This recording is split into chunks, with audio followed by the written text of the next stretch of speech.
গোটা বাংলাদেশ হাসপাতালে পরিণত হয়ে গেছে। এই আওয়ামী লীগের দখলদারি সরকার, যারা দৌড় করে জনগণের সমস্ত আমানতকে লুণ্ঠন করে জোর করে ক্ষমতা দখল করেছে, এরপরে তারা শুরু করেছে প্রত্যেকটি জেলায়, উপজেলায়, কেন্দ্রে, ইউনিয়নে বিরোধী মত যারা আছে তাদেরকে খুঁজে খুঁজে বের করা, তাদেরকে অত্যাচার করা, শারীরিক নির্যাতন, দৈহিক নির্যাতন, খুন, তাদের বাড়িঘর দখল করা, লুট করা, দোকানপাট লুট করা, একটা চরম নৈরাজ্যকর পরিস্থিতি সৃষ্টি করেছে।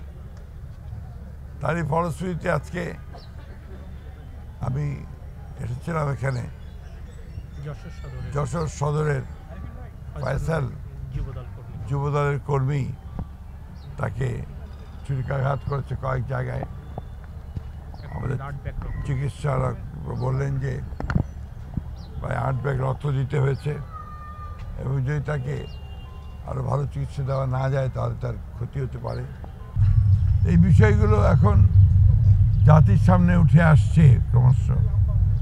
তারা যে একটা ব্লুপ্রিন্ট করেছিল যে কেউ জানবে না, তা ফাঁকা মাঠে ঠিকই গোল দিয়ে দেবে। যেমন আন্তর্জাতিকভাবে, জাতীয়ভাবে তাদের এই অপকীর্তি নির্বাচনকে পক্ষে নেওয়ার জন্য যত অপকৌশল দরকার তারা তা নিয়েছে, সেটা প্রকাশ হয়ে আসছে। দুঃখজনক ব্যাপার হচ্ছে, তারপরে তো লজ্জা বলে একটা কথা থাকে, তো সে লজ্জাও নেই, শরমও নেই। হচ্ছে মহাবিজয়, এমন মহাবিজয় যে সারা দেশের মানুষের মুখে একটু হাসি নেই কোথাও। আমি এখন পর্যন্ত কোথাও করে হাসি দেখিনি। এটা অনেককে হয় যে মায়ের বুকের ছোট ছেলে হারিয়ে গেলে যে কষ্ট হয়, সকলের বুকের মধ্যে সেই কষ্ট যে আমার অধিকার, আমার হক, সেটা আমি প্রয়োগ করতে পারি না। এই বারবারই আমরা বলেছি, আর কত এই বাংলাদেশের মানুষ যারা 1971 সালে স্বাধীনতা যুদ্ধ করে তাদের অধিকার আদায় করেছিল, হক আদায় করেছিল, এই মানুষগুলোকে সেই দলটির হাতে আজকে নিহত হতে হলো, যারা 1971 সালে স্বাধীনতা যুদ্ধে অগ্রণী ভূমিকা পালন করেছে। এটা সবচেয়ে বড় দুঃখ। ক্ষমতা যে কি ভয়ঙ্কর, ক্ষমতার লোভে মানুষ সব কিছু ভুলে যায়, তখন মানুষকে আর মানুষ মনে করে না।